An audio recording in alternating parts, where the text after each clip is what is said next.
Yeah, yeah. No worries. There'll just be some extra padding at the head of the recording and transcription, but it is ready and running, and I will pass the baton to Frank and Don to actually commence the official meeting. All right, we're good. All right. I apologize for the delay in getting started here. Just a little technical hiccups, but new meeting room for us, so we're just feeling it out a little bit. So the meeting is called to order. Do we have any public comment? Don't see any hands. Louise, anything tonight? Mr. Chairman, I am just working with Richard on getting a letter of concurrence for an extension of the Verizon franchise agreement that would take us through June of 2024. Okay, consistent with the report from last month's meeting. Absolutely. Very good. Well, thank you. You're most welcome. Appreciate you joining us. Anybody? I saw another name, Dylan Lee. Is Dylan? Hi, Mr. Chairman. I'm here to learn. I'm a part of a vendor for identity security. Hope you don't mind me listening in and learning how you guys conduct your business. Okay, very good. Well, welcome. Thank you. Appreciate it. Thank you. Okay, that brings us to hopefully a brief chair's update here. And first, I wanted to introduce our board liaison. Libby Garvey is joining us here to help us inaugurate our new meeting room here. I'm excited. It's great. And Libby has the honor of being a two-timer as far as liaison to our commission. So we're happy to have you back. Happy to have you back as our board liaison. Okay. Like the cicadas. No, I wish. Right. I do it more frequently than every 17 years. All right. Well, Jim Smith, who has joined us around the table, I had reported that he was an applicant. He joined us in person 2 months ago, I believe, and virtually last month. And unbeknownst to any of us, Jim was actually officially a member at that point.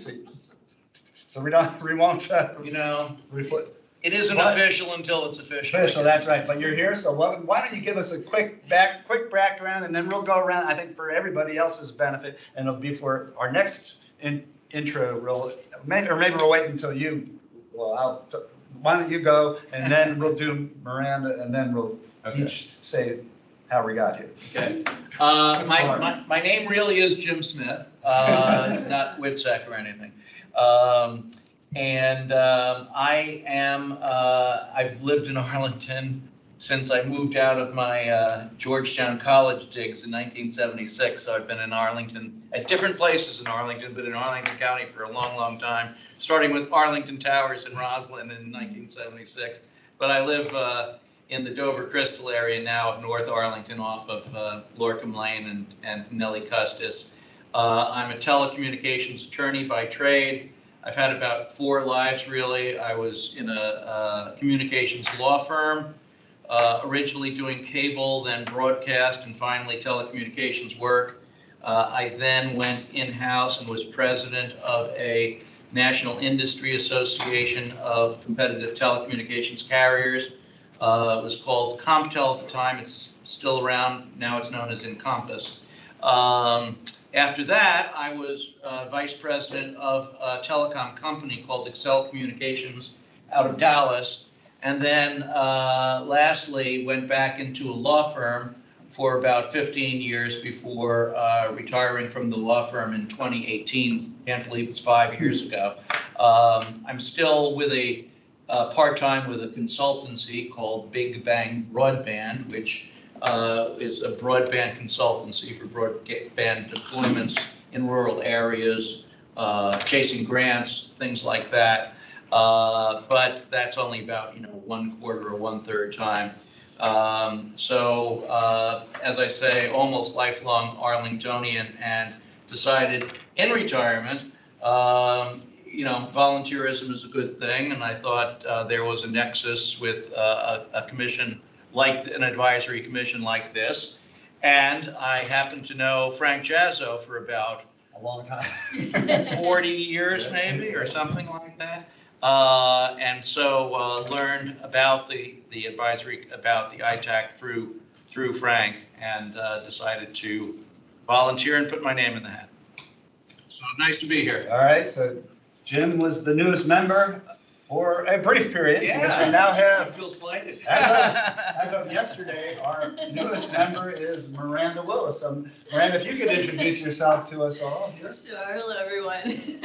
I, like Jim, have been in multiple places in Arlington. I've lived in 4 different homes in Arlington County. I've been here for about 26 years, I think, maybe a little bit more than that. I live now in the Westover area, and I'm a product manager by trade. I've been doing product for many, many years. I started my career in product at AOL, which tells you how long ago that was. And I've worked at several of the local bigwigs at Rosetta Stone and Washington Post, and most recently with MetLife, doing, which not local, but doing software development. And then what brings me here is very similar also to Jim, not retirement, hoping soon, but my children have grown and left the house, and so I have time on my hands, and really have always wanted to be more civically active, and found this committee, and it with my technology career, seems like something where I could contribute meaningfully, so that's all. Okay, welcome to you both. Glad to have you. That gets us up to 11. So now, in order to have a quorum, we need 6 people. Just doing the math there. So why don't we all introduce ourselves quickly? I'm Frank Jazza. I am chair again, formerly vice chair, and then vice chair before. And I've been on for a long time, back when it was the cable commission. So we've sort of morphed over the years, and what we do has changed. But I am now in Arlington about 25 years, and live between Dorothyham Middle School and Stratford Park, the Dorothyham being the former HB Woodlawn program site, and before that, Stratford Junior High. And I'm a retired telecommunications attorney. I've worked for the now Roslyn-based firm of Fletcher, Heald & Hilton. I was with the same firm for 35 years. And been retired for about 4 years now, so hard to believe. Anyhow, Michael, why don't you go next? We'll go around that one. I'm Michael Cornfield. I also live in the Westover. So Michael Swarm, we can debrief at the third. There you go. I recently retired as a professor of politics at GW. I've always had an interest in politics, civics, and media technology. I went to grad school there, so we have more than several things in common. Make it 2 beers. That's right. Okay, Andrew. I am Andrea Wingo. Been here since I moved, since I retired from the Army in 2017. So I've been in the area for 6 years. I live in Falls Church. I am currently a systems security engineer for Lockheed Martin, an agency in McLean. I am currently a doctoral student also at Marymount University. In Arlington. All right. Well, Jason, you can go now. All right. So Michael Kuiper, I'll be speaking today. Michael, sorry. Jason's on. Jason's online. Sorry. I knew you were Michael. I'm sorry. I was thinking No Jason. We're interchangeable. So Okay. I just actually retired from the Marine Corps after 24 years and have been doing a lot of stuff in Ukraine. Number 5. Semper Fi. I'll tell you a little bit more in a few minutes. So normally I am a retired Marine for 20 years. Did that and then got out, did various roles in cybersecurity and information technology. My last gig before here was NCIS for 6.5 years, law enforcement intelligence area, and been the director since August. Have a gig. Yeah. John Burke, Vice Chair. I think I have you all be lifelong member Arlingtonian. Moved here from my mother's womb. I'm also a product person, so it's nice to have another product manager on the commission. And my day job is with the federal government. Hi everyone, Gary Thayer. Like Frank, I'm a retired telecom attorney. I spent most of my career at the Federal Communications Commission. Did a stint in between 10 years at the Patent and Trademark Office doing intellectual property. The last job was back again at the Federal Communications Commission in the Public Safety and Homeland Security Bureau, and our division specialized in communications reliability and cybersecurity. So this is, session tonight is right up your alley. There we go. All right, Jason, I don't know if you wanted to. We have Jackie also. Oh, okay. Jackie, you want to introduce yourself? Sure. Jackie Snelling. I'm lived here, I don't know, 40 plus years, I guess, at this point. I'm retired FEMA, where my work did include emergency communications, cybersecurity, and privacy standards. But I'm also active in Arlington's civic things and currently the chairman of the board of the Arlington Civic Federation. All right, hey, Jackie, just for record keeping, are you medical tonight? I'm here on a requested and approved medical connection. From home, right? From home, yes, from home. You need to reflect all that in the minutes at some point there. In Arlington. In Arlington. In Arlington, yes. Yes, At home in from Arlington. home in Arlington for medical reasons. Okay, continues to be approved. Thank you. And Kevin Robbins has a medical excuse, but he is not attending tonight. May the minutes reflect. All right, so I think that brings, I don't know if Jason got a chance to, sorry. Why don't you introduce? All right, everybody. My name is Jason Keller. First, go Army, beat Navy, since we've got a couple Marines in the room. I am a former intel analyst in the National Guard, worked with the Special Operations community, spent time in South America and Africa, and then I was about 10 years on the Fed side. I worked everything from managing intel collection on the southwest border to how the Department of Homeland Security manages intel requirements to I was the National ESF 11 coordinator, where I was managing how the U.S. government responds to disasters around food crises, to include cyber threats. So now I work for Vistant. My full-time job is with the U.S. Agency for International Development, where I provide cybersecurity support services around the globe to USAID beneficiaries, ranging from journalists all the way up to national governments. And yeah, I'm just excited for this. I have lived in Arlington about 3 years total of my life, bouncing in and out. I think it's one of the best places in the United States, so I'm honored to be here speaking with all you fine public servants today. Well, we appreciate both you and Michael joining us. Michael, I will hand it over to you now. Great. Okay, so I put the link to the brief in the chat, so you can either follow along on the screen or you can open it up for further reference. I'm here today to talk about cybersecurity for Arlington specifically. I just got back from Ukraine. I also worked for Vistant and helping with the cyber development both here in the U.S. and abroad as well. We have a lot of experience and we're excited to tell you about it and see what we can do to help Arlington become an even better place.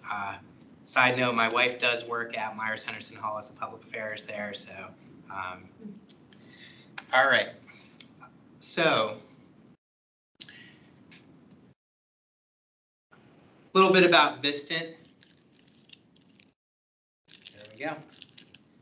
A little bit about Vistant, the company. So the company is a worldwide company that has a lot of different partners in several sectors. So I will talk about some of the ways, some of the lessons we've learned in other places, and then some of the ways that we can help. I'm going to start it out with a little case study. So in Moscow on Thursday, May 12, 2022, all of the Uber-like rideshare vehicles went to the same spot in Moscow. So what it did was cause a huge traffic jam in the Kremlin, and everybody was worried about this traffic jam. At the same time, Ukraine started their assault to clear Russians from the north. Cyber attacks have been used recently and to great effect. So some of these attacks include malware attacks, phishing attacks, and denial of service attacks. We also know that the frequency of the attacks against government agencies have increased from adversaries. That is because the great power conflict has also increased. Another example, in Holland, 3 different ports were attacked this last fall, which caused a great shortage of gas, similar to what happened in Florida here in the States. And it drove up the price of gas, and also they weren't able to get the fuel they needed to the front lines in Ukraine. It also affected logistics, transportation, and commerce in the whole of Europe. Here was the headline on February 3rd, 2022.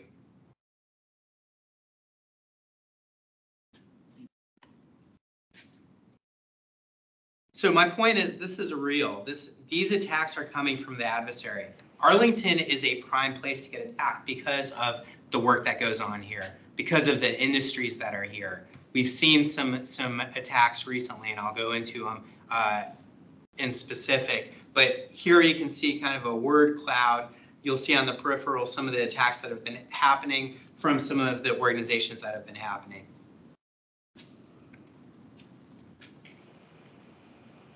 I'm going to talk about some of the different types of attacks, the impact of these attacks on Arlington, and what we can do to prevent these attacks or respond to these attacks. So let's talk about the DC area. Here you'll see just a timeline. I picked a couple of examples throughout the years that have shown some of the attacks that have impacted really the infrastructure and the US. Okay, so we know about the OPM hack with 21 million people personal data taken and then sold on the dark web. If you remember, the DC metro system was attacked by the WannaCry. Marriott International Hotel chain was hacked also, resulting in the theft of almost 500 million people's personal data. Capital One breach also exposed a lot of personal data. And then in 2022, Events DC, which is the premier hosting spot of a lot of DC convention centers, sports events, was hacked.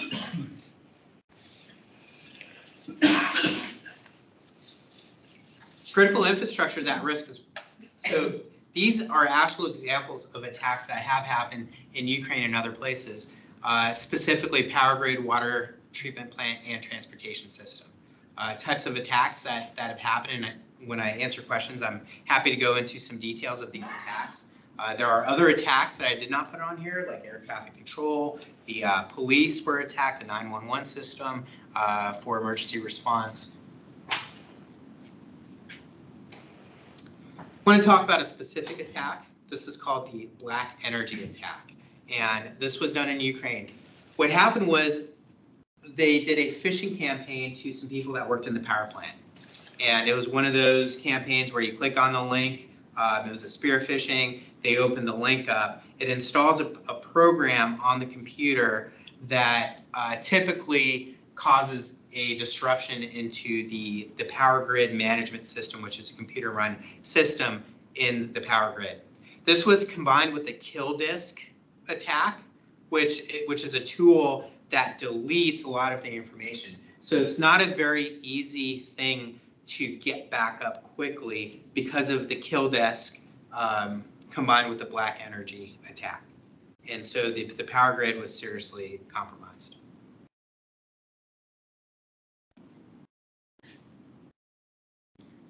The number of successful cyber attacks on cities in really the 6 major largest cities in the U.S. in the past 5 years are here. Okay, you can see where the data comes from, the National Cybersecurity Center, and you can see these are successful attacks that have happened. These are not attacks that have been reported, and they are just going to keep going up as our adversaries try to attack us. So what are the trends that we're seeing? The trends that we're seeing are AI is really big. So AI is being used to not only enhance the attacks and be able to do more attacks, but make these attacks smarter and actually write code for some of these attacks to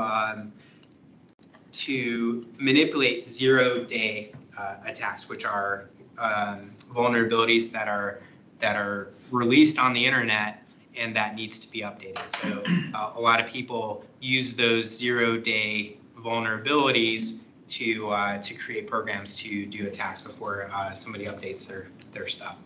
Cloud computing. So a lot of the things that we have are on Amazon. They're on Google. They're on all these cloud systems. So that's a popular choice of businesses, but it also subjugates our personal data for attack. And a lot of things can come from the personal data. So some people might think, hey, that's not a big deal if they know where I live. It is a big deal, not only for personal financial reasons, but also for spear phishing attacks and other attacks. And then data security. So encryption tools and access control. When we think that two-factor authentication is safe, if that is compromised and we have a expectation that this is a secure system and it's not, then some of our most secret things could be vulnerable. So what are cities doing right now to combat the attacks? I put 3 of the biggest cities here. Some of the measures they're doing is cybersecurity training for city employees. They're mandating two-factor authentication and incident response plans. Now you can read that for yourself, but what I want to highlight is those incident response plans are pretty robust. And that means that you need to practice this with a tabletop type exercise. And we're talking about at the smallest level possible. What these tabletop exercises do is it brings teams together so that they know who is who, how they can react, and what resources there are available. When attack happens, communication lines are going to be compromised. Attacks are usually coordinated with some kind of other event that's going on. So the response team will be dealing with something in addition to some kind of cybersecurity emergency. So these are really important. So The Hague did something very interesting, and you see some cities doing some pretty interesting exercises. What they did was they did Hack the Hague. So they invited hackers from all over the world into The Hague to actually hack their system. And they brought up 124 different vulnerabilities that the system had from this convention of people coming together to try to make the city stronger. Similar to DoD hackathons. Yep. Yes, very similar to DoD hackathons.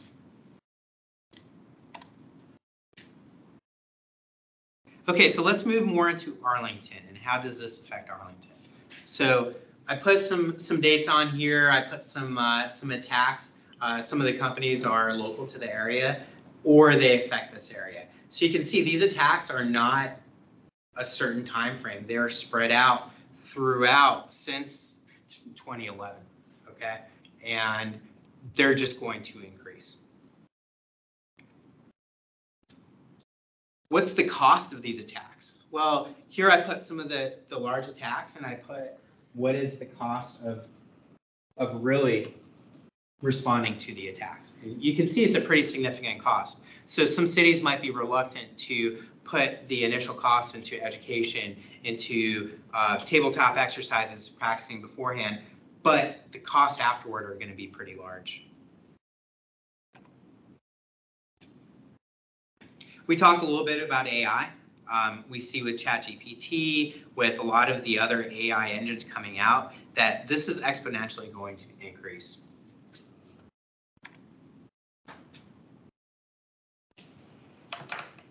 So smart cities are important. They're becoming increasingly reliant on cybersecurity resources and cyber resources to make the cities more efficient, to make them green, to reduce carbon emissions. But along with that, there are vulnerabilities that are open. So as Arlington progresses through becoming a smart city and becoming the leader in the world of some of these technologies, we also have to be careful and we have to make sure that we keep up on the cyber side to protect our citizens and companies. So what are some of the things that we can do? One thing we could do is we can invest in our future. So there is I think we've all heard about the big gap of actual qualified cybersecurity professionals being able to react to some of these things. Arlington is a crossroad of some of the best cybersecurity companies that we have in the world. And we have a lot of resources here. So investing into the next generation to train them, and we're not talking about 5 years out, we're talking about 10, 15 years out, is super important. And we're not really harnessing some of the populations that we can harness. With cybersecurity, it's not important to go to a 4-year college and get a master's degree. It's important to get some of these certifications. And it's kind of like a trade school where you can finish high school and really concentrate in high school and then go out and get a high-paying job that is very beneficial to the community and very rewarding. We also don't see a lot of women in the industry in proportion to men. And if we invest some of our money into developing this and inviting some of these really heavy hitters and some of these people that have done an amazing job in the world to encourage some of the women in our community and some of the girls in our community to take up cybersecurity, we're going to increase the amount of people that are exposed to technology, and we can pick from the best. So we're not picking from the best men that we have, we're picking from the best total population that we have.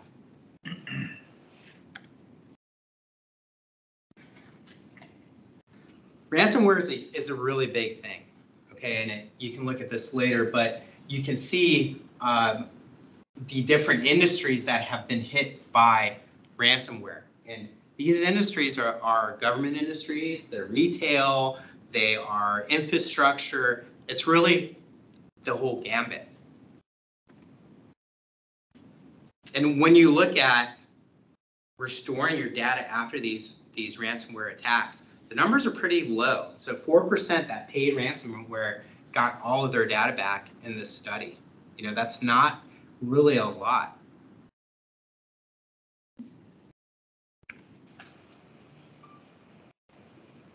So what can we do? We need to identify vulnerabilities, implement security protocols, and then we need to train people. Those are the most important things that we can do as a city to make the city more resilient. Here's some of the best practices that we've seen in the US and overseas to increase the resiliencies of cities. So education, we talked about that. Cyber insurance is really important. Some businesses don't know about it. So if you have cyber insurance, just like any other insurance, you get hacked, then the cost, which could be very large for a business, could be spread out for a number of businesses. Response teams are very important. We have a few members here that have been part of response teams, and they understand the importance of having people that are ready to quickly react, have the practice beforehand, the training beforehand, and also have the resources to do what they need to do. Because if there's a response team without the actual resources that are tried and tested and work together, then it's not as effective. Grants. So I will get into that in a second, but there are a lot of grants available in the US that local businesses can use, that the city can use to achieve these objectives. Assess and analyze. So finding the vulnerabilities, preventing cyber attacks, getting what we say left of bang before something happens is so important because you're saving a lot of money and it's a continuous thing. It's not, hey, we did this 1 year and we're good. You have to do it and you have to get experts that really know what's going on to help you do it. And you have to get somebody from outside your agency to come in and help you, just like an auditor. Competitions, we talked about that. Competitions are great. The NSA every year puts on a competition for all the service academies called the CDX, which is a hackathon. That would be a great thing to do here in Arlington with some of the city schools and some of the local population. And then collaborating with technology corporations and professionals to take advantage of local expertise. Like I said, Viston has many, many partners in Arlington that are leaders in cyber and really capitalizing on some of these incredible technologies like AI to do some amazing things and helping them and having some kind of place where they can come together and incubate is very helpful. Okay, we talked about grants here. So this is from grants.gov, which is the grants website. So you have sam.gov and grants.gov. And these are grants that are available as of yesterday for governments and corporations to really increase cybersecurity. And right now is the perfect time to do it, because as we know, September is at the end of the year. So they're trying to use a lot of these funds this year so they get funds next year. So now is the time. Okay, another great tool is USA Learning. So usalearning.gov is a financial vehicle that is already in place, that the government has put in place so that you can use your funds for training. They're an Apex type program that has a lot of different companies together that can do many things, and they have been doing many things in the country. So this is a great partner that Vistant has. The website is there, but you can see it's got more than 10 million government users, more than 17 years in business, and hundreds of agency customers.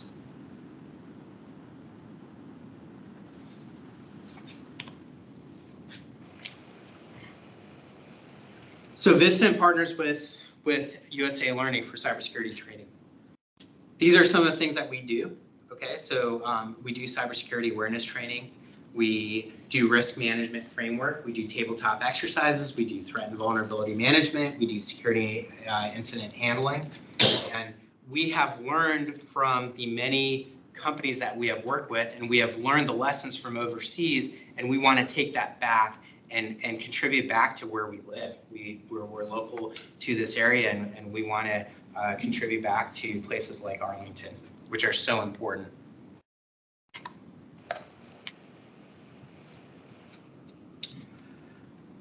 All right. So here's some resources that we have for cyber attacks. So there's a website, Cybersecurity and Infrastructure Security Agency, CISA website, and it provides information on the current threats that are out there. So it's a great website to look at. Another great website, United States Computer Emergency Readiness Team website. So it has alerts, advisories, incident reporting and response of what's going on real time right now. Cybersecurity Ventures website, so that's news, analysis. It's got recent topics in cyber, and you can see what's around the horizon. And then Recorded Future website. So that provides, again, help for proactively defending against cyber attacks.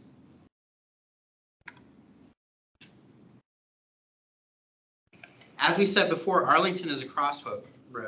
So it's a hub. It is so important for DC. It's a target for our adversaries. It is a place with a lot of educated tech firms. And really, Arlington has a responsibility to maintain resiliency and protect itself and still be that leader in the country.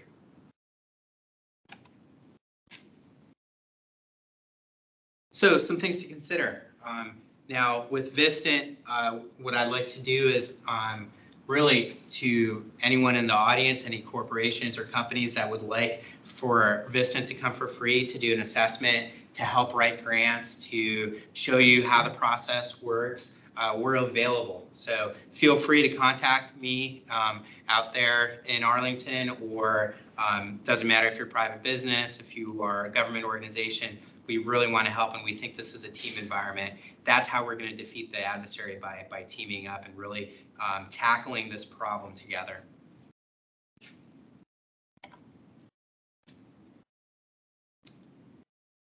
So my contact information is on that QR code, so you can put your camera up there and it will actually record it. You can take a picture of it. Yeah, but that's how you get in contact with me. My cell phone number is there.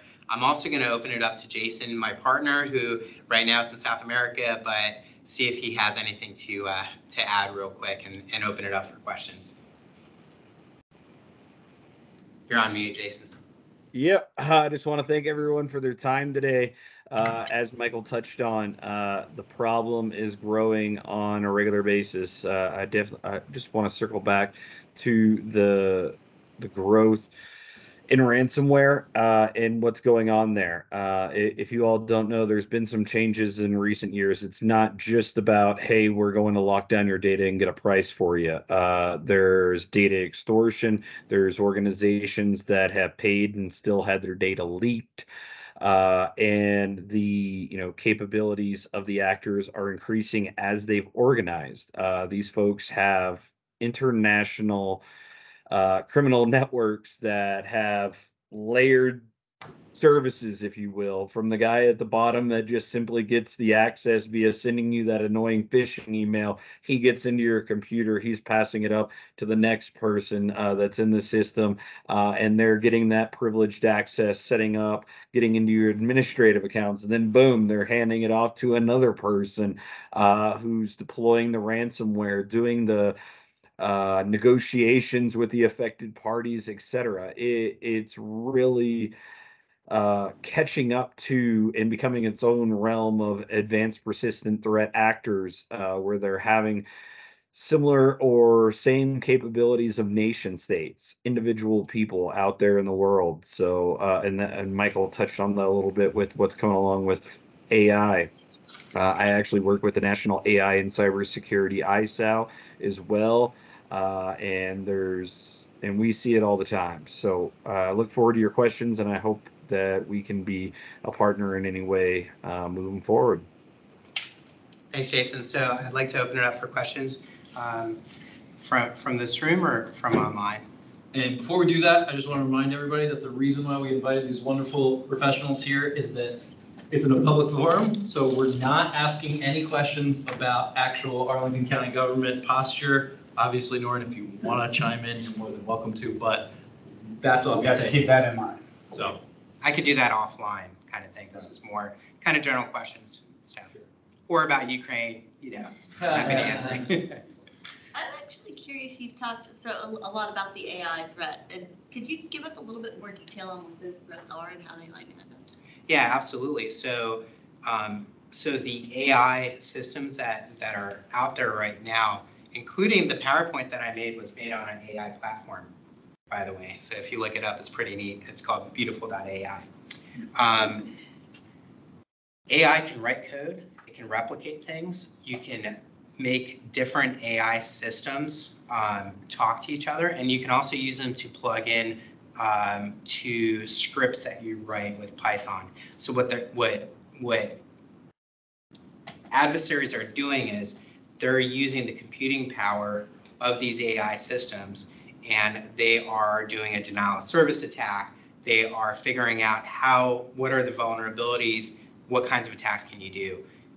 Think of it this way, AI has the whole internet as its resource. So with some of the reasoning pattern skills that it is actually able to pretty effectively figure out what are some vulnerabilities and how do we take advantage of them.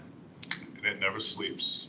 Just Yeah. Going like something like chaos GPT. Absolutely. And there's some really interesting ways people have been using AI. There's a company in Arlington, for example, that is using AI that has a lie detector, and they're able to pretty accurately see if somebody's lying or not. There's another one that uses AI to get news agencies like Russian media agencies, and what they do is they'll chart different words and they'll chart different things and say, okay, the rhetoric is going up about this or that. And they've actually aligned it with some of the attacks that have happened in Ukraine and other places. And you can see some of the rhetoric going up in some areas, so you can actually pinpoint and figure out when an attack or when something is going to happen with it. And then you can see it with some of the things that are not attacks, like, there's news about the stock market, lawyers, and the like. So if you've played around with it, you can see kind of the strength and the capability that you can use with the AI attacks, and we only expect it to really get worse. Did that answer your question? Well, on the flip side, though, AI can be used to fight the attacks as well. So Absolutely. And a lot of companies are doing that right now. Sure they are. So detection and, especially companies like FireEye, and so. I think my question to that is, when we talk about protecting protection? Is it individual organizations or is it Arlington Collective coming together to try to tackle AI? That's a great question. So the question was, are we talking about individual organizations trying to protect against this AI threat, or are we talking about everybody coming together? Right. We're going to be stronger if we come together and we share what the attacks are. Now it's sensitive because, like the recent security breach, if you're sharing all of your intel, there's a threat of it getting leaked out. But we're going to be stronger together if we share it. So really, if Arlington has some kind of system where it's a reporting system or some kind of combination of companies that trust each other, that say, hey, today we got some phishing attacks and it's within our kind of closed network, that's going to make it a lot stronger and more resilient. But you're probably going to see the trust relationships with like industries, like financial sector has a trust that they'll share information, but not necessarily with like another industry. All right, I think Jackie's got a question. Absolutely. Okay, Jackie? Yes, my information is out of date, but I used to participate in something called InfraGuard, and they had a sponsored by the FBI and a partnership of trusted folks who did report to each other about cyber attacks. And there was a very active group in the DC area, but not one in Arlington. And so I wonder if that is something that might be a vehicle, since it's through a trusted partnership, for bringing Arlington groups together for improving mutual notification. I think that's a great idea. Yeah, I like that. Yeah, that's a great idea. I would say that also I suspect that Arlington is probably related to the multi-state ITAC in some regard, Information Sharing and Analysis Center that focuses on threats to local and state governments, tribal and territorial governments, etc. I believe that's hosted out of the Center for Internet Security. That's a great toolkit as well. But yeah, I believe DC InfraGuard has the largest participation of any InfraGuard team in the nation. It does, and I used to meet with them, and I was always surprised that we didn't have our own nexus here in Arlington, because you would think just with the Arlington business population, first of all, there are some differences about Arlington from the rest of the DC area in terms of, well, there are lots of differences, but that there would be a real advantage to a few businesses getting together and forming an Arlington InfraGuard. Absolutely. And, really, it's an education piece. A lot of companies that might move to Arlington, they don't know what resources there are. They don't know how they can get help. So even a workshop with local businesses to say, hey, we want to talk about cybersecurity and make it stronger, and maybe set up a system like this would be very helpful. And that's something, if you want us to help with, we can. But it just needs to be done. It doesn't matter who does it. I think along the lines of cybersecurity awareness, I mean, that's probably an easier road to go. There's always going to be some, challenges as far as agreements on what you can share, what you can't share. But it is doable. It is doable. It is doable. And like we said, Arlington is a very unique place. It's not DC, but it's got a crossroad of commercial industry. It's kind of a leader in a lot of different sectors. And then it does overlap in a lot of the DoD, State Department, and agency facets as well. So it is unique, and it would be helpful for companies here to have some kind of support network. Absolutely. That might just, Yes. no, that might be a nexus for AED. Yeah. For Arlington Economic Development, actually. Yeah. Well, I'm talking with them in a couple weeks. Well, so- then that Yes. I'm just checking Good out, timing. just checking. Actually, and it seems that APS can do a big job with, I know that's not us, but. No, but I had a question. If Go I ahead, yes, you're. So it's a little tangential. I've been working in workforce development for like decades. I've done 3 major ones, and the same block keeps coming up often, which is the lack of the commercial sector actually participating. And most recently finding, internships Europe uses them incredibly. It's a great way. And there's a company here actually that trains and then uses interns. They cannot get businesses to actually bring it on, try to pay the interns and sort of participate and help out. It's sort of like schools do it, you do it, government, that you just give us the people, and they complain if they don't get the people. But they don't seem to play with this or work with this. I don't know, Nora, I don't know if you're seeing something. I just keep seeing this over and over again, and I'm getting frustrated. Well, there's something in the DoD called the Skill Bridge program, if you're familiar with that. And the Skill Bridge program is kind of like an internship for military people getting out the last 6 months that they're getting out.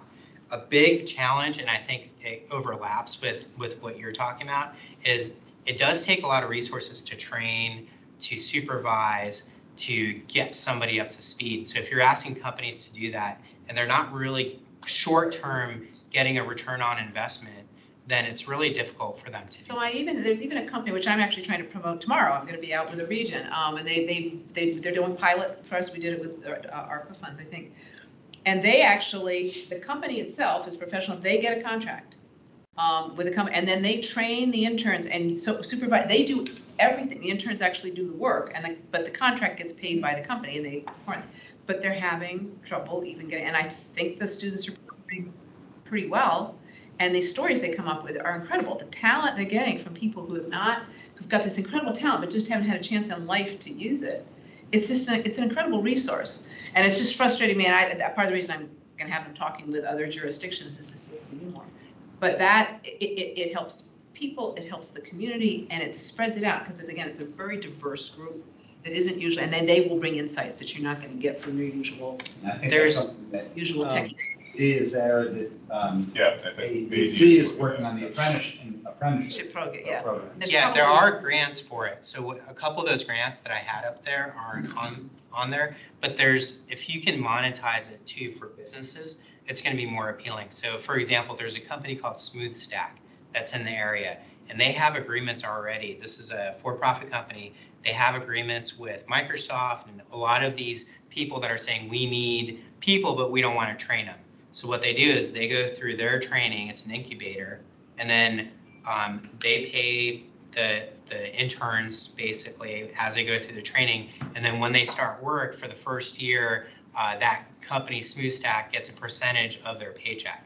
And then after that year, they're not employees anymore of Smooth Stack, and then they're employees of Microsoft, they get their full paycheck and whatnot. So that is one model that I've seen be very effective both overseas and here. And I'm happy to give you the contact info. Yeah, no, and they may know about it, and I may give your contact. I mean, they may know about it. Yeah, it's called Smooth Stack. So but there's other companies that are very similar in that. Okay, well, that's good to know. I just keep finding this just really, really hard. And Washington State actually has a very effective program. They use some grant funds to do workforce development. So it might also be worth talking to them on what has worked for him, and obviously it's a different part of the country, it's a different culture, but I can also link you up with that organization as well. Cool. Yeah, it wouldn't be me. I'm going to look up other people, but might be in touch. Thank you. I think given the difficulty filling positions, that this would be a ready opportunity. It seems like it, and I've just been blown away by what they do with and I've known somebody else who did something in the district similar, and it would change lives, but they couldn't make it financially viable. Yeah, and that's the thing. We have so many potentially great people for the future, but you're investing into the future, so yeah, sometimes it's hard for businesses to do that. Yeah, private company just wants to take them when they can hit the ground running. Right. Yep. Yeah. No, it's an American problem. Some places invest in their people. Right. Right. Es la pregunta, mi amor.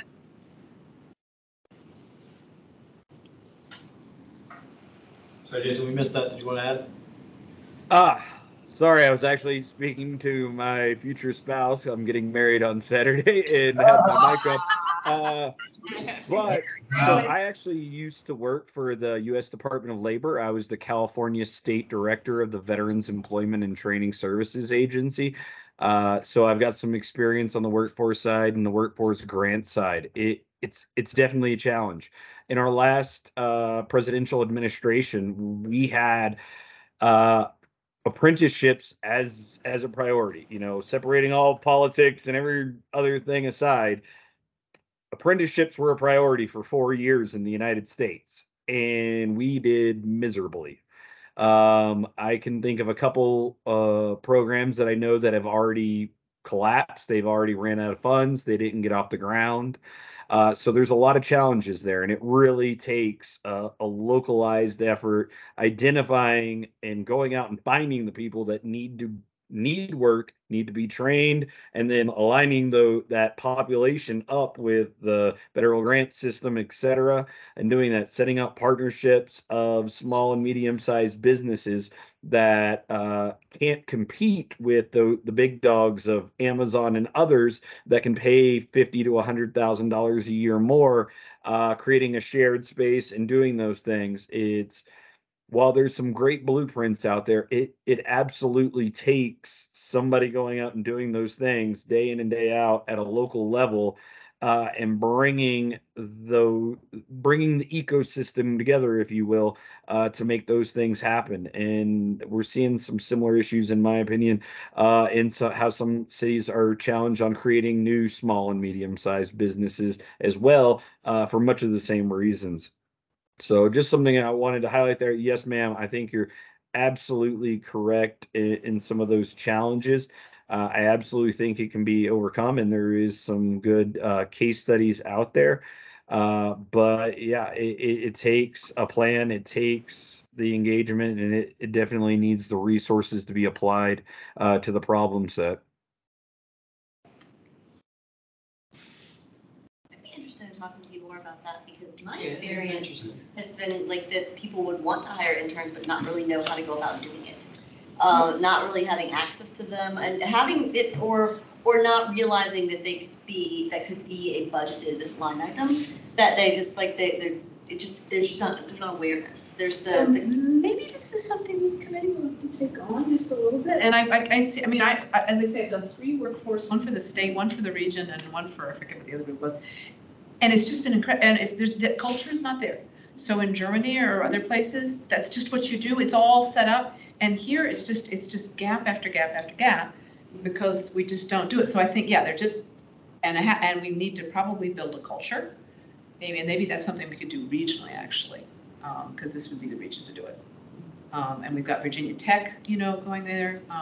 Anyway, this has been great, because I will bring this, as I say, I'm going to be at an issue with the Northern Virginia Regional Commission, which is my colleagues in the region coming together, and we're looking at this particular. The Career Center, again. Well, the Career Center's been doing it for a long time, yes. So it seems like they may be a good place to. Yeah, but it's just, I think it's when you reach out to try to get the students placed into the businesses, it's just not there. Yeah. And then I said, yeah, so then the businesses say, we can't find anybody. It just feels like we can't find anybody, I don't know. You need to have the business commit beforehand to say, I will take 10 people.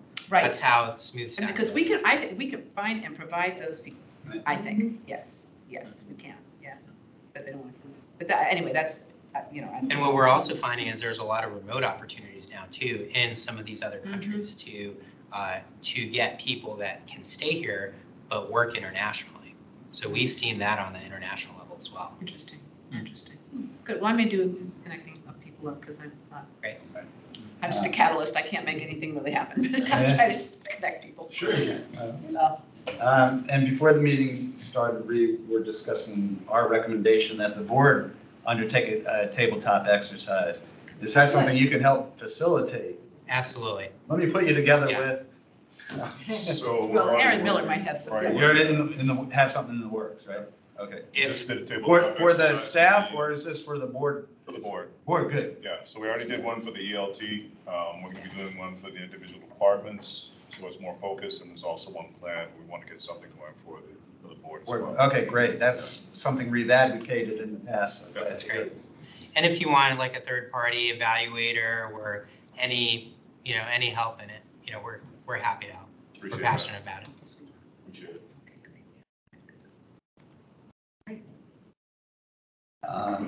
Any other questions for Jason or Michael? Have a wonderful wedding. Yeah, yes. Yeah, good luck. Congratulations. All right, thank you so much. Thank you. Appreciate it. Thank you very much. Thank you, Libby. Yeah. thank you for very coming. much. Yeah, All right, appreciate it. no- I'm gonna split you on Thank you. out, but great to see everybody. This was fun. Yes, good to This see is you. good. Yes. Yeah, so let's work on the. Okay, yes, we'll Maybe talk, it's a good- every action maybe need to maybe do that's a good plan, another yeah. of our Yeah, there's so much work. things too. Okay, all right, thanks, Libby. Take care, Louis. All right, I guess.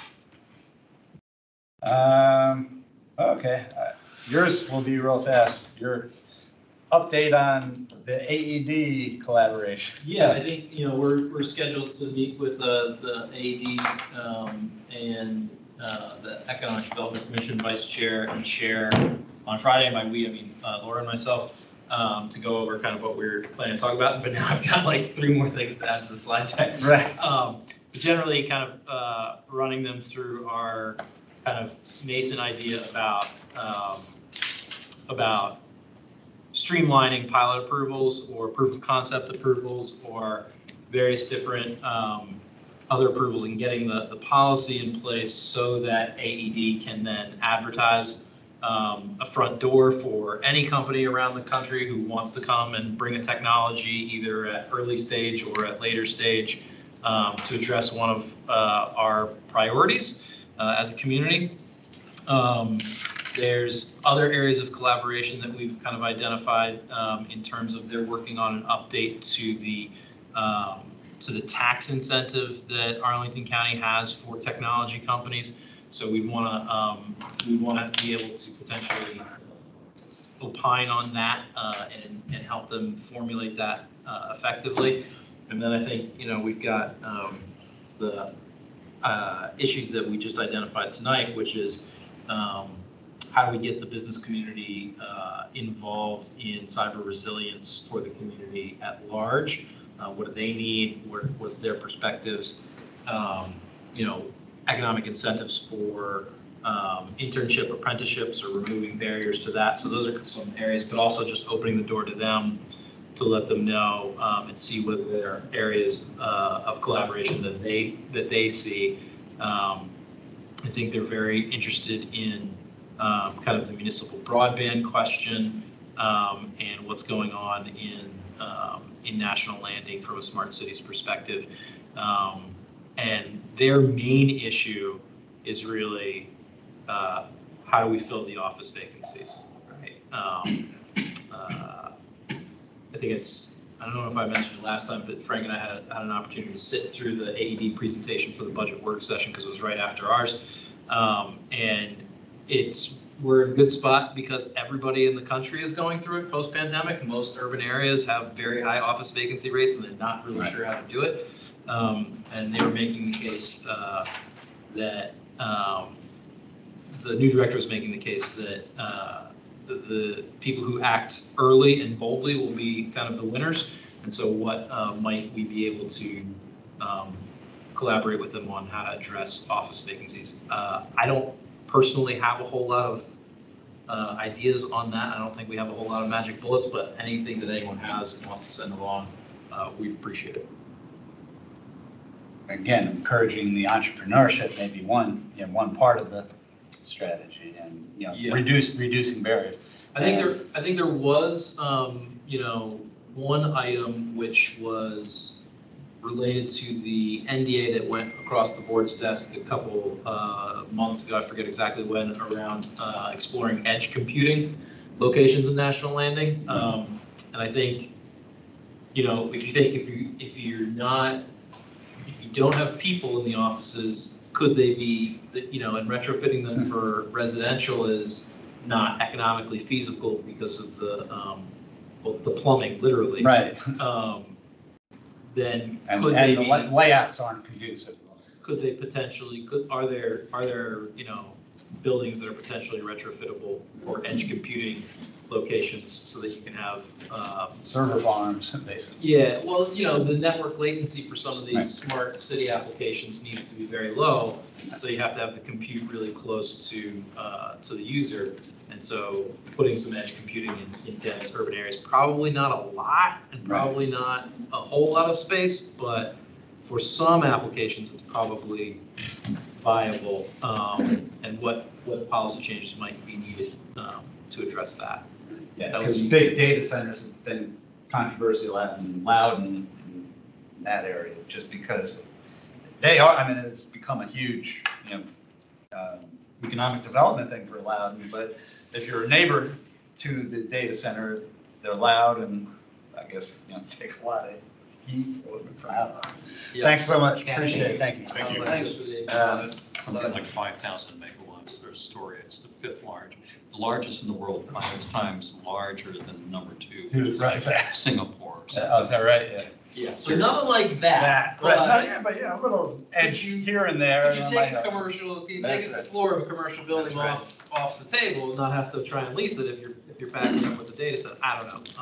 So in line with that, I do have some of my folks researching the feasibility of implementing edge data centers also as another means to generate revenue. He's actually going to be working with AED as well on some of those findings. Yeah, We are exploring that. that's fantastic. I think one of the issues that was raised by AED, of course, is the BPOL tax, right? Is the personal property tax for businesses, that if you're dropping a lot of really high performing hardware in there, the value on that's pretty high and the tax rate on that is really high, and that might drive the bottom line calculation to be not feasible.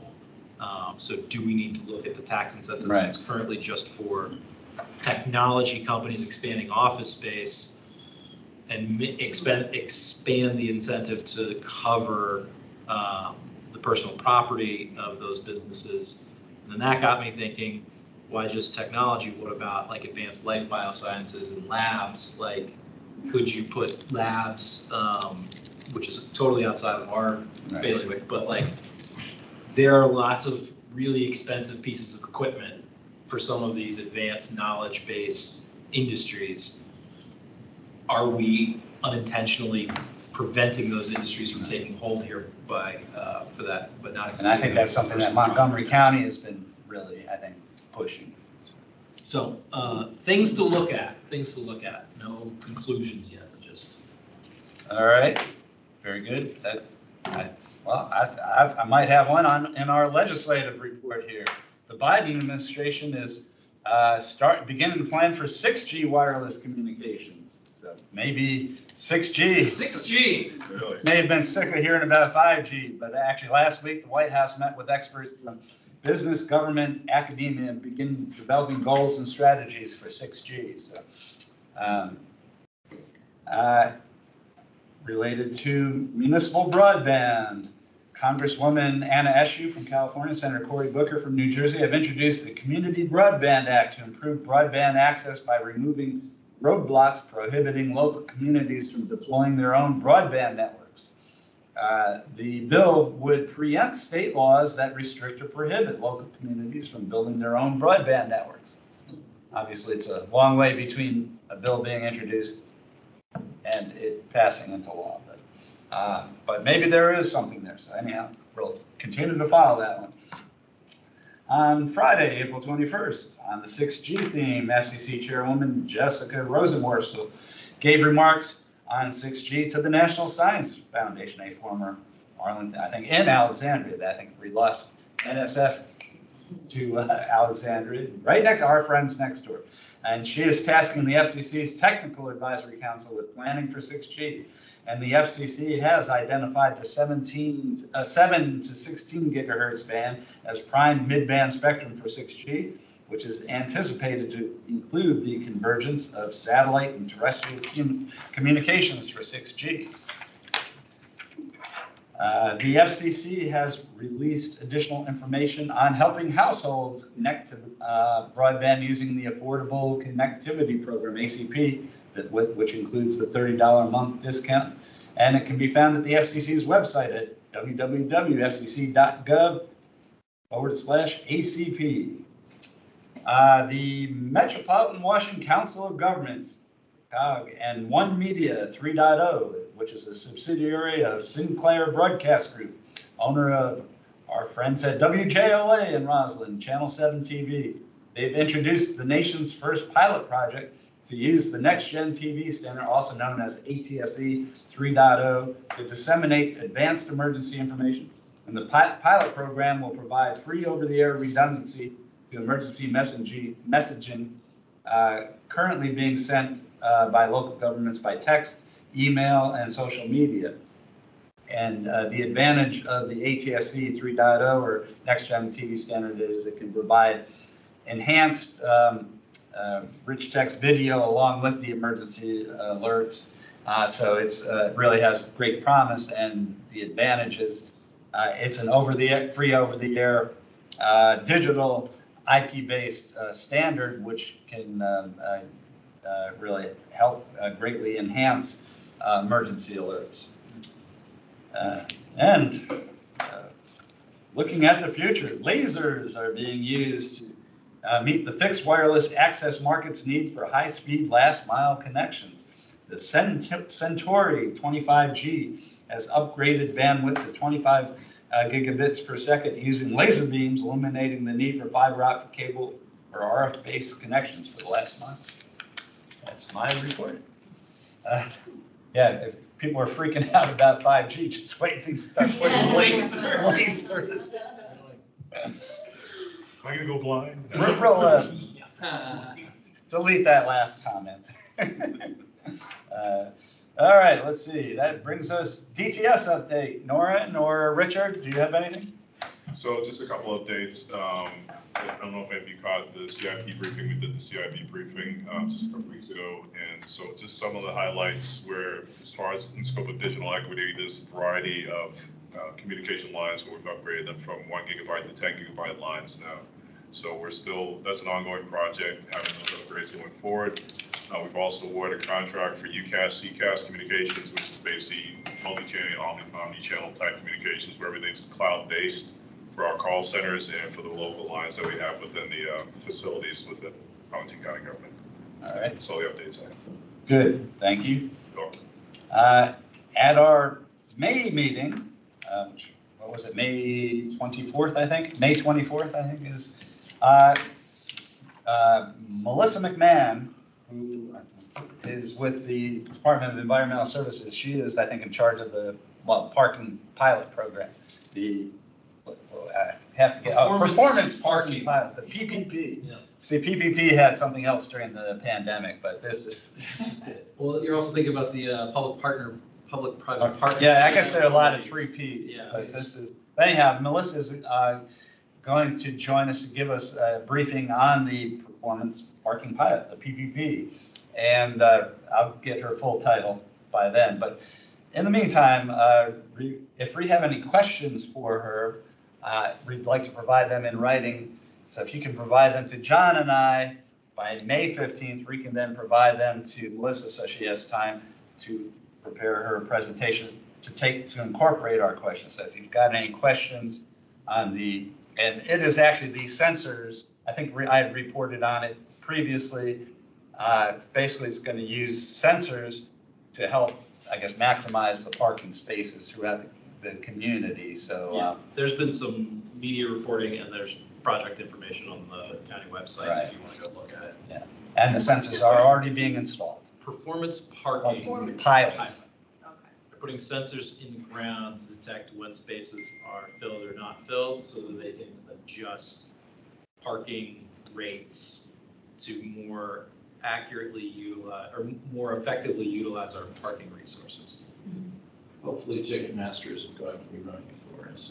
No, expressly, I saw expressly stated that the goal is not to increase parking revenue. That's right. Yeah, it's not not demand. Better utilization of existing parking. It's not dynamic pricing. Well, I'm not sure it's not that, because I think DC is actually doing that.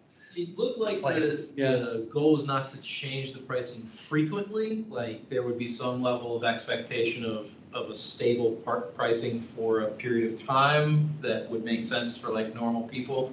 Not like you're going around, oh, where's the lowest price spot today kind of thing. But I have only cursorily reviewed the info. So. And hopefully it's not the same folks who are doing the pricing on the toll lanes on 66 or 395 or 495. So anyway, real 2BB. That's why we live in Arlington. That's don't worry about it. Right. All right. That brings us to so anyhow, May 15th for any questions on the PPP, Performance Parking Pilot. got some housekeeping to take care of under good of the order. First, actually, March minutes been circulated. Thank you, Mr. Dr. Cornfield, sorry. That's Cornfield.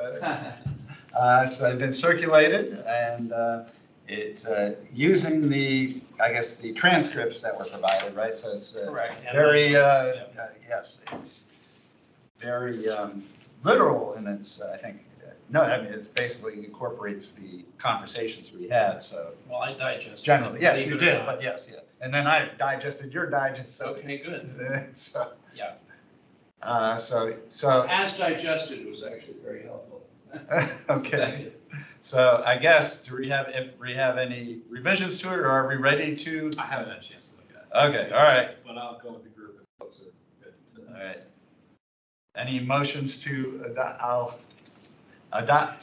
approve the minutes? I guess we approve them or adopt them. I'll move that. Okay, I'll second it. Okay, all in favor? Aye. Aye. And abstention? Abstention. Okay.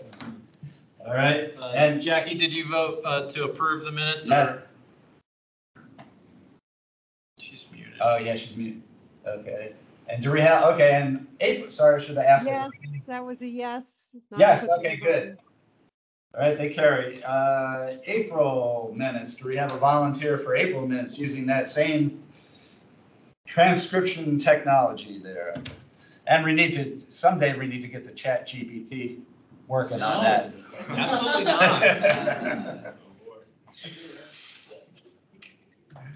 So many things wrong with Chat. Right. It's getting better. Is it? Yeah. Define better. Basic chat. This is the irony. The irony in the topic. All right. Heavy irony. All right. I'm just glad I don't have to grade Chat So maybe we GPT. could do a brief on Chat GPT. There's so much with it. Oh, yeah, yeah, I think that will be a subject of a future meeting for it. Yeah, no, I think we've got to address it at some point. Are we ready to? I want volunteers for Volunteers for April. April, any volunteers? What does it involve?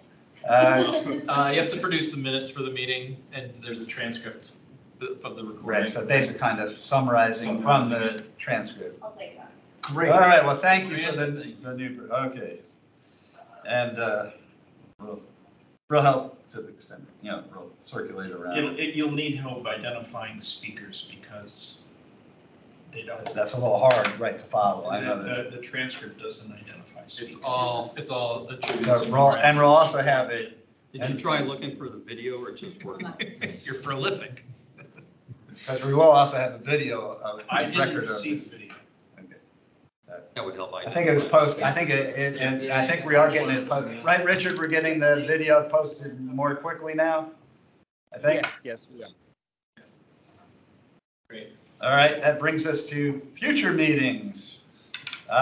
July versus August. I think, what did we say? We're going to propose. We typically take one meeting off in the summer Right. of the year, and we have 3 virtual meetings to use. We use one of the virtual meetings for November because it's right around Thanksgiving, and one of them for December because it's right around Christmas and New Year's.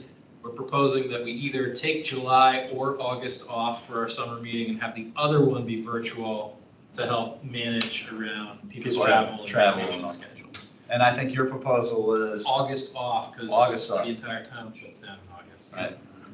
So we would do the July 26th meeting as a virtual meeting.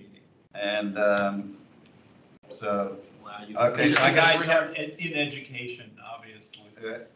Correct. Schools start now, last week of August. Right, oh yeah, they moved up. I'm out of it. That's right, the King's Dominion rule is no longer in effect. All the more reason not to have a meeting that week. Right, yes, let's be crazed, and, okay, so do we have a motion? Move that we make the July meeting all virtual and we take off on the month of August. Vacation in August. Second. All in favor? Aye. Any abstentions? Jackie, you in? Yes? That was an aye. Aye, okay, we got you. All right, it carries. All right, and I guess while we're speaking of future and virtual meetings, our November meeting would be the 22nd, which is the Wednesday before Thanksgiving. I think that's usually a non-starter. I think rather than moving it up a week, we go to November 29th and do that as the virtual meeting. That would be my proposal for November. And it's possible I may be traveling regardless of when we do it. I've got an Australia trip in the offing. Richard, I'll have to consult with you. So you, Yes. So I'm proposing November 29th. which is the week after Thanksgiving. Yes. I think that makes sense to me. And so that would be another of our virtual meetings. So do it as a package deal. Or actually, or while we're doing it, maybe I'll combining into in December, rather than doing a virtual meeting December 27th, which is 2 days after Christmas, I would go with the 20th, which is, I believe, the third Wednesday. That's correct. And Also I just virtual. think, huh? Also virtual. Also virtual. So my proposal is November 29th virtual, December 20th virtual. Do I have a second? Second. All in favor? Aye. It carries. Jackie? Aye. Aye, okay. With that, I will enter any other business in the good of the order. Yes, I have one item for you all. Okay. Angela is working on getting you a more permanent, larger room. But there is some availability challenges as the construction is now wrapped up, but now we're getting the scheduling working. So please keep an eye on the calendar invitation, as the room in the invitation may not match the room that Angela has booked, and she will highlight that at the top like she did this month.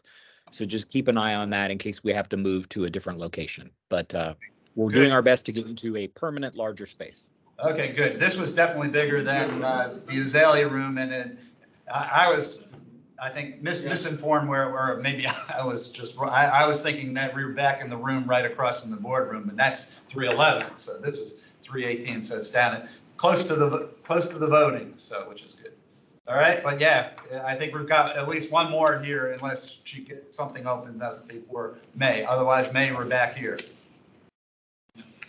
One last thing for good of the order.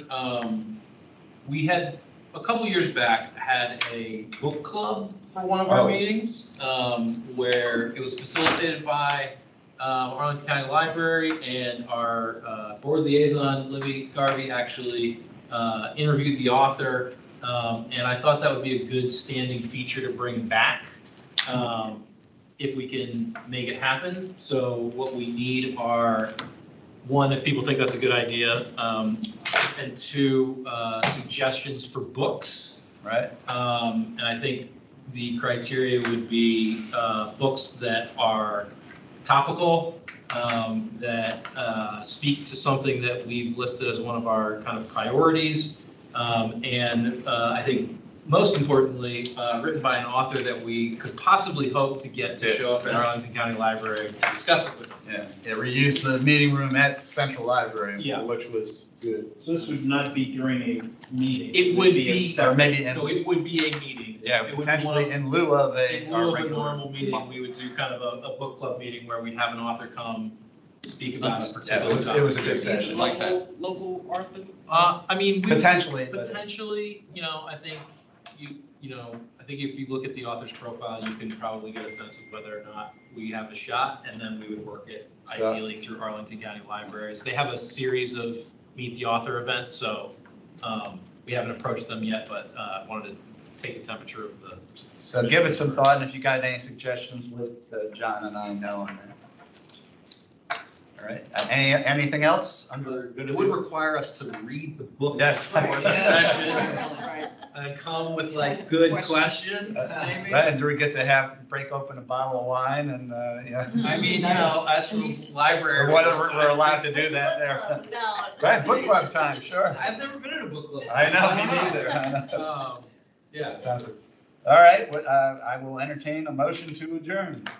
So moved. Second. All in favor? Aye. Bye. All right, thank you, everybody. Appreciate it. Thank you. Who do we turn our comments into for the PPP?